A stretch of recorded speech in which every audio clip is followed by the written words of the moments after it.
이제 하나님의 말씀 읽겠습니다. 신약성경 베드로전서 3장 13절부터 16절 말씀까지. 베드로전서 3장 13절로 16절 한 절씩 읽고 16절은 같이 읽도록 하겠습니다. 13절 제가 읽겠습니다. 또 너희가 열심으로 선을 행하면 누가 너희를 해하리요?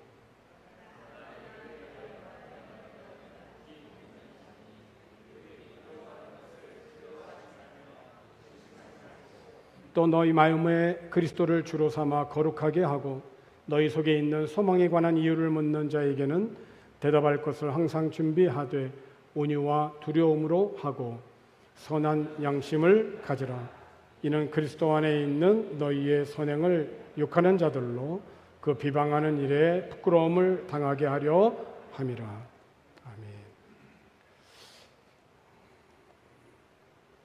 아멘. 세상 사람들은 조금만 피해를 입거나 자신을 욕하고 억울하게 하는 자가 있으면 그를 쉽게 저주하고 또 그대로 갚아주려고 합니다. 그런데 이제 오늘 본문에 있는 말씀은 우리 성도들에게 악을 악으로, 욕을 욕으로 갚지 말고 오히려 그를 용서해주고 복을 빌어주는 삶을 살아야 된다라고 그렇게 권면하고 있습니다. 오늘 말씀의 제목이 그러나의 신앙인데요. 우리가 왜 그러나의 신앙을 이렇게 가져야 되냐면 하나님의 은혜로 구원을 받은, 그래서 영원한 생명을 얻은 우리 그리스도인들은 하나님의 사랑을 본받고 그리스도를 닮아가고 성령의 능력을 힘입어서 서로 용서하고 서로를 섬기고 서로를 희생하는 것을 미덕으로 우리가 삼고 서로 참된 축복을 받도록 또 상대방을 축복하고 헌신하도록 성도로 부르심을 받은 교회요 주님의 제자된 자들이기 때문이 그렇습니다. 특별히 본문에서 사도 베드로는 성도가 고난받는 중에도 자신에게 그 고통을 주는 자들에게까지 오히려 복을 빌어주는 적극적인 그런 사랑을 베풀어야 된다라고 그렇게 강조합니다. 오늘 우리가 읽은 본문에는 그러나라고 하는 단어가 한 번 나오죠. 영어 성경에는 2번 나옵니다. 우리 한글 개역 개정에는 한 번 나오죠. 14절에 있는 말씀입니다. 그러나 의를 위하여 고난을 받으면 복이 있는 자니. 그러니까 내가 어떤 잘못을 하고 죄를 져서 그 죄값으로 내가 받는 그런 징계나 책망의 삶이 아니라 하나님과의 바른 관계를 내가 유지하기 위해서 믿음을 지키는 가운데에 이루어지는 그 고난을 받으면 성경은 그것은 복 있는 자다 이렇게 우리에게 교훈하고 있습니다. 여러분이 그러니까 열심으로 선을 행하면 누가 여러분을 해하겠느냐. 그러나 여러분이 의를 위하여 고난을 받으면 여러분은 복 있는 자다라고 하는 것이 이제 오늘 성경의 교훈입니다. 베드로는 성도들에 대한 그 세상 사람들의 부당한 그 형벌과 박해에 대응하는 그들에 대한 최상의 그 변론으로 선한 양심을 가지라라고 그렇게 결론을 내립니다. 이 양심이라고 하는 것은 어떤 행동을 했을 때의 이 내적인 그 행동을 하게 하는 내적인 나의 의식을 가리키는 것입니다. 하나님께 불순종한 인간은 타락한 본성 때문에 죄에 대해서 아주 무감각해져 버린, 그래서 양심이 마비가 되어지죠. 그와는 달리 성령으로 거듭난 사람들은 이 마비된 양심에서 선한 양심으로 새롭게 회복이 되어서 하나님 앞과 모든 상황과 형편 앞에서 선하게 살고자 합니다. 그러니까 선한 양심은 선한 성령 안에서 살아가는 구원받은 자의 특징이라고 할 수 있습니다. 그렇습니다. 그리스도인들은 언제나 선을 행하고 바르게 살아서 누구에게든지 거리낌이 없어야 합니다. 그러나 우리가 의롭게 살아도 고난을 겪을 수가 있습니다. 이것 또한 우리에게는 행복입니다. 왜냐하면 이때야말로 우리가 주님이 가르쳐 주신 말씀에 따라서 바른 행실을 보여줄 수 있는 가장 좋은 기회이기 때문입니다. 한때 이 베드로, 오늘 본문을 기록한 베드로는 사람을 두려워했죠. 아니, 건장한 사람이라면 말도 할 것 없지만 작은 계집 아이도 두려워해서 그 아이의 질문에 주님을 부인하고 저주했던 사람이 베드로입니다. 그런데 그가 성령으로 거듭나고 그리스도와 함께 하실 때에는 어떤 위협 앞에서도 사람보다 하나님을 두려워하며 담대했습니다. 그래서 그의 최후의 순간을 보게 되면 기록에 의하면 내가 어떻게 예수님과 똑같이 매달려 내가 죽을 수 있겠느냐 하고 십자가에 오히려 거꾸로 매달려서 죽임을 당한 순교한 자가 베드로입니다. 그렇습니다. 우리가 그러나의 신앙을 가져야 되겠는데 세 가지 영역에서 오늘 우리들이 그러나의 신앙을 가져야 되겠습니다. 첫 번째는 그 누가 아니라 내가 바로 그러나의 신앙을 가져야 되겠습니다.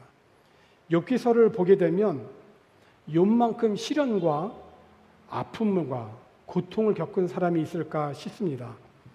근데 욥기서를 읽으면 1장 1절에 있는 말씀을 보니까 욥을 이렇게 소개했습니다. 우스 땅에 욥이라 불리는 사람이 있었는데 그 사람은 온전하고 정직하여 하나님을 경외하며 악에서 떠난 자다. 특별히 이 욥은 하나님이 인정하시는 사람이었습니다. 하나님이 인정하시는 사람이었다고요. 욥은 그래서 이 세상 누구와도 비교할 수 없는 하나님과 바른 관계를 맺는 의와 믿음과 그리고 또 그는 부자였습니다. 부와 무엇보다도 하나님에 대한 민감함으로 특별히 가정의 가장으로서 자녀들의 신앙에 대하여서 그의 관심이 각별했습니다. 이를테면 자녀들이 생일이 지났습니다. 그러면 생일날 그 모든 것에 취해서 혹시 나의 자녀들이 무슨 실수나 잘못한 것이 없었을까라고 하여 자녀들을 대신해서 하나님 앞에 제물을 드리고 예배를 드리고 중보의 기도를 드렸던 자가 욥입니다. 그런데 사탄이 욥이 하나님을 경외하는 것은 하나님이 이 모든 주신 복 때문이라고 그렇게 고발을 합니다.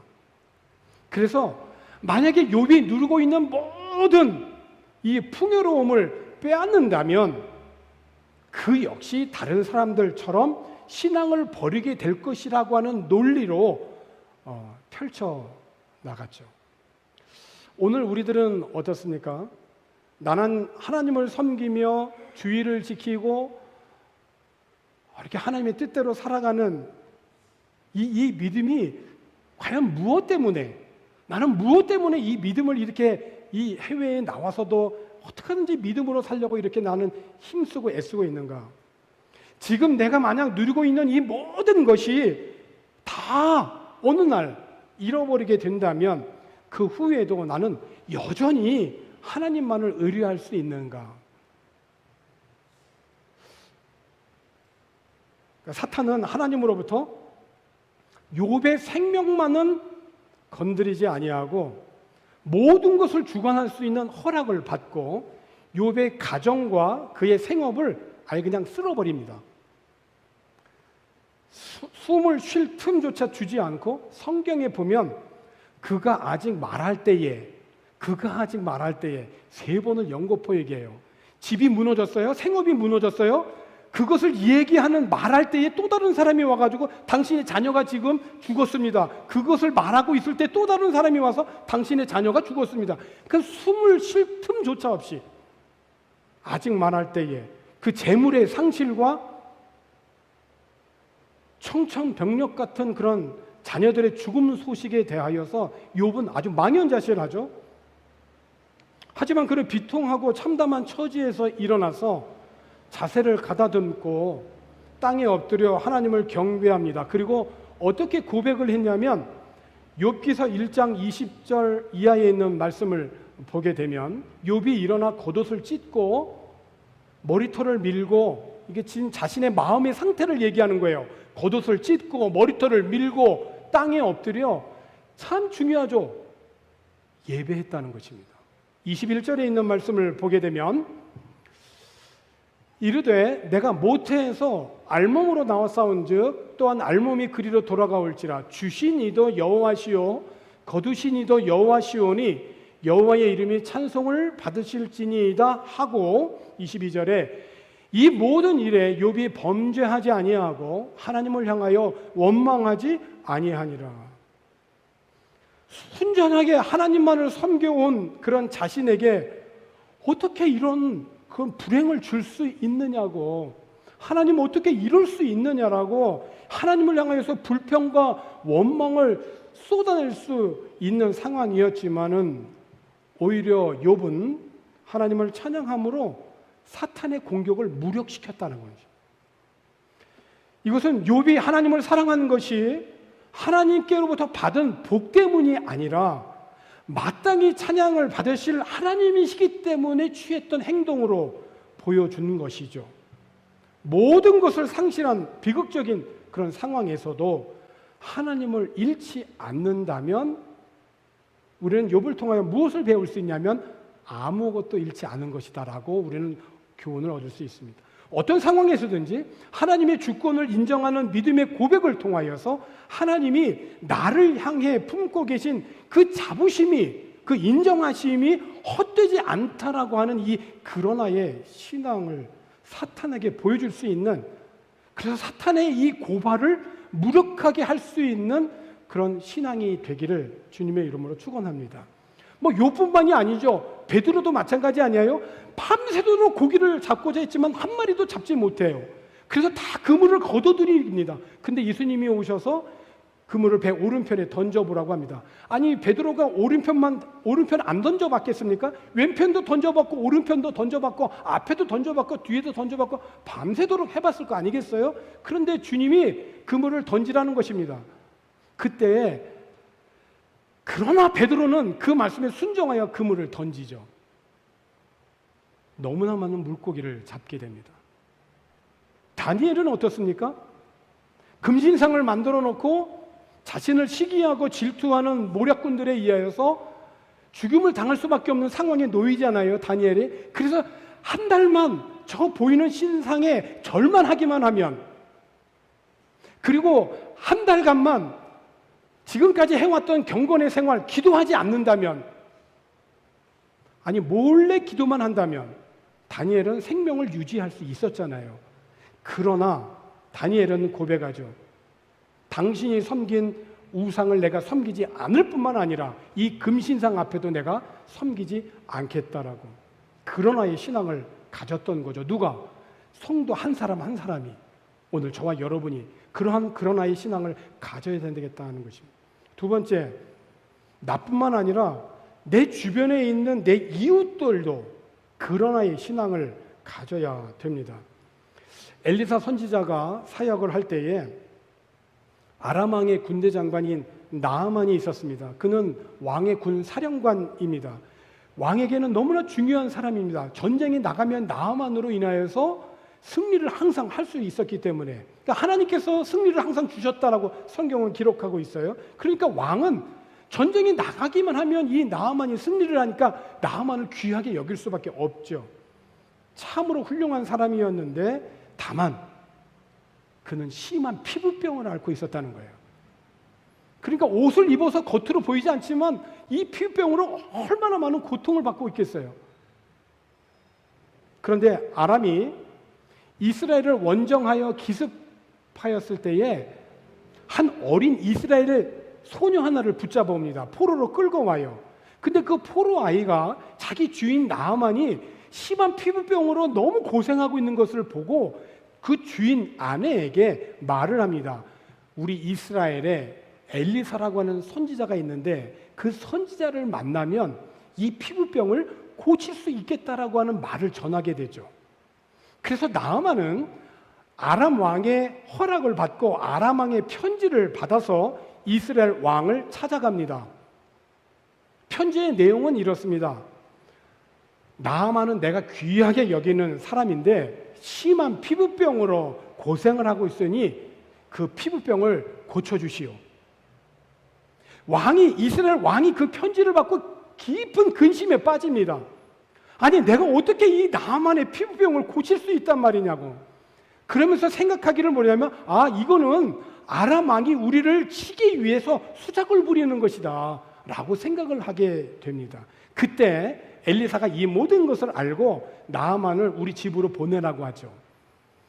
엘리사가 왕에게 사람을 보내서 나아만을 자기에게 보내라고 해서 나아만은 거창하게 자기 소유의 말과 전차 이걸 거느리고 엘리사의 집 문 앞에까지 옵니다. 그런데 엘리사가 나와 보지도 않고 종을 보내서 하는 말이 요단강에 가서 7번 몸을 씻으라는 겁니다. 그러면 살갗이 새로 나와서 새 살처럼 될 것이라는 그런 소식을 엘리사도 아니고 엘리사가 보낸 종으로부터 듣습니다. 나아만은 그러니까 화가 치밀어 오르는 거죠.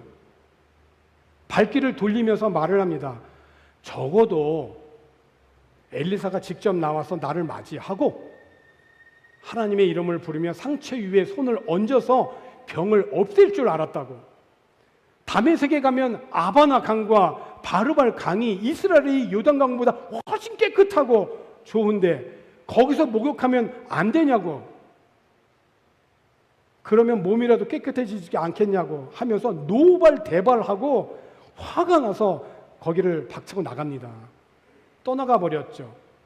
그때 엘리사의 부하들이 이렇게 말을 하죠. 열왕기하 5장 13절 말씀입니다. 그의 종들이 나와서 말하여 이르되 내 아버지여 선지자가 당신에게 큰 일을 행하라 말하였다면 행하지 아니하였으리이까? 하물며 당신에게 이르기를 씻어 깨끗하게 하라 함이리이까? 이거보다 더 큰 일도 하라고 하면 해야 되건만 가서 몸을 씻으라고 하는데 이거 못하시겠습니까? 라고 그렇게 그의 부하들이 권했던 것이죠. 나아만은 사실 아주 거창한 것을 기대한 것입니다.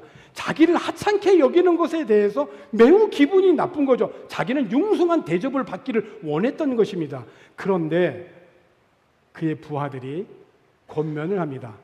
그러나 이 상황은 이렇지만 그러나의 신앙을 좀 갖자라고 부하들이 권면을 합니다. 나아만은 그런데 다행히 이 부하들의 말을 받아들이죠. 순종합니다. 우리들의 이웃이 얼마나 중요한지를 우리가 깨닫게 되지 않습니까? 나도 그러나의 신앙을 가져야 되겠지만 내 주위에 있는 나의 가족과 내 주변에 함께 신앙생활하는 내가 매일 만나는 그런 교제하는 모든 사람들이 바로 이런 그러나의 신앙으로 내가 잘못된 것을 선택하고 내가 제대로 대접을 받지 못해서 노발대발하고 그 자리를 떠나려고 할 때 그러나 라고 권변해 줄 수 있다고 한다면 그건 참으로 행복한 사람 아니겠어요? 열왕기하 5장 14절에 있는 말씀을 보게 되면 나아만이 이에 내려가서 하나님의 사람의 말대로 요단강에 7번 몸을 잠그니 7번입니다. 6번 잠가도 깨끗해지지 않습니다. 99.9가 아닙니다. 99.9%는 온전한 순종이 아닙니다. 100% 가야 돼요. 요단강에 7번 몸을 잠그니 그의 살이 어린아이의 살같이 회복이 되었다. 아멘이시죠? 언제 깨끗하게 될까요? 언제 회복이 될까요? 그러나의 신앙을 가질 때.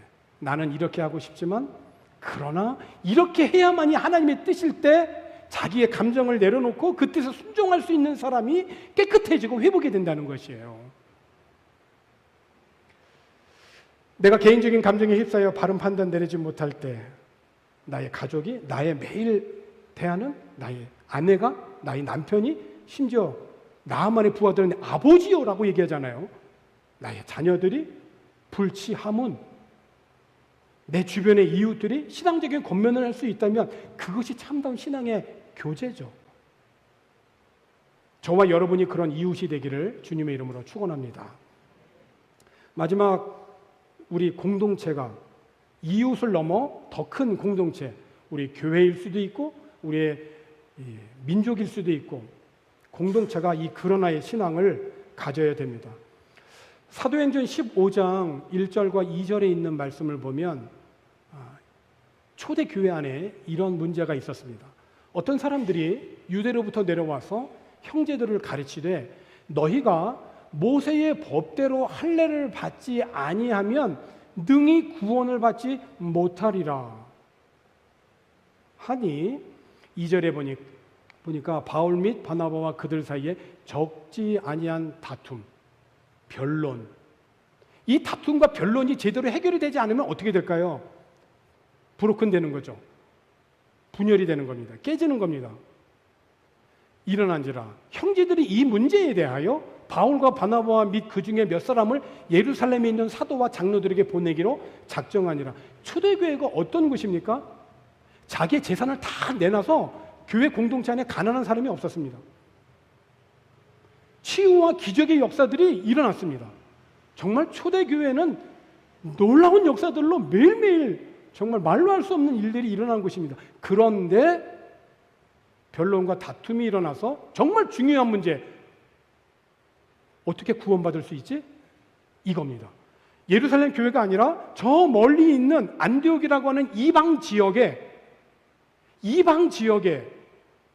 세워진 이 안디옥 교회에 예루살렘 쪽에서 온 어느 유대인들이 그리스도인들이 너희들이 구원을 받으려면 모세의 법대로 할례를 받아야만이 구원을 받을 수 있다라고 하는, 그러니까 이 문제는 안디옥 이방 교회의 근본적인 존재 자체를 위협하는 그런 심각한 문제예요. 이 문제가 제대로 해결되지 않으면 안디옥 교회는 깨지는 겁니다. 심각한 문제가 생기는 거죠. 초대교회는 이 문제를 어떻게 해결했을까요? 우리 가운데 다툼과 변론이 일어났을 때 어떻게 할까요? 성경은 우리들에게 이 모든 것들을 다 교훈해 주고 있습니다. 왜냐면 오늘 우리들의 비슷한 상황이 우리 교회 안에서도 많이 일어나잖아요. 교회 존립 자체를 위협하는 거짓된 가르침, 그리고 이단, 그리고 우리의 영혼을 좀먹는 세속주의적인 이런 모든 사고방식들, 교회 안에도 오늘 우리가 난무하지 않습니까? 저도 모르는 사이에, 우리도 모르는 사이에 그냥 쑥 들어와 있습니다. 편리하니까. 그러니까 예루살렘 성전을 깨끗게 하신 예수님께서 그 깨끗게 하신 이유 가운데, 배경 가운데 하나가 쇼컷이니까, 이쪽으로 편하게 가면 되니까 성전은 그냥 막 편하게 막 가로질러 가잖아요. 합리적이고 편리한 것은 좋지만 하나님의 임재와 하나님의 거룩을 훼손하는 그 일에 대해서 예수님은 성전을 정결케 하셨잖아요. 교회 안에도 이런 세속적인 문화가 많이 들어와 있고 오늘날도 많은 변론과 다툼이 교회 안에서 성도 간의 관계에서 일어나고 있다는 거예요. 여기에서 우리들은 무엇보다도 그러나의 신앙이 필요하겠다는 것이죠. 말씀 안에서 모든 교우들이 하나가 되어서 진지하게 대응해 가야 되겠죠. 초대교회 안에 구원 방법 때문에 생긴 다툼이 있었지만은 성경을 보니까 그 초대교회 안에 누가 있었느냐? 베드로, 바나바, 바울, 야고보, 정말 기라성 같은 그런 하나님의 사람들이 있었던 거예요. 그럼에도 불구하고 변론과 다툼이 일어났다는 것을 우리가 주목해야 되겠죠. 그런데 이들은 함께 다 모여서 이방인들과 유대인 모두를 다 배려하는 지혜로운 결정을 내리게 됩니다. 이방인들에게 그리스도를 믿는 믿음 외에 율법의 멍에를 매게 하지 않으면서 구원과 관련한 절대적인 명령은 아니지만은 율법이 금하는 몇 가지의 사항을 멀리 하도록 권변을 합니다. 사도행전 15장에 자세히 기록되어져 있죠. 오늘 꼭 집에 가셔서 주무시기 전에 사도행전 15장을 꼭 읽고 묵상하고 우리들의 모든 관계를 위해서, 교회를 위해서 기도할 수 있다면 참 행복할 것 같아요.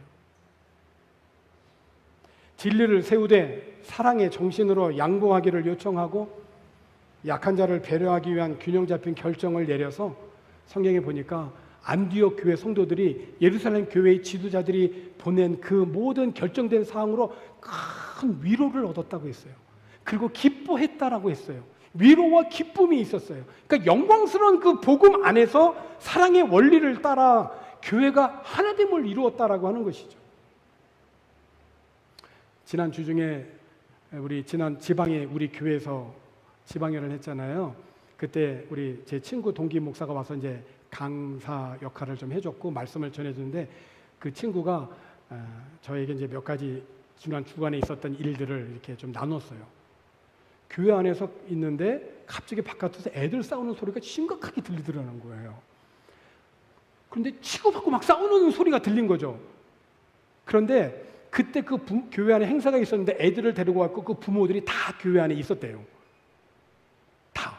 그러니까 자기 아이들이 지금 치고받고 싸우고 막 지금 막 피나고 막 이러는 상황인 거예요. 교회 안에 그런 일이 생긴 거예요.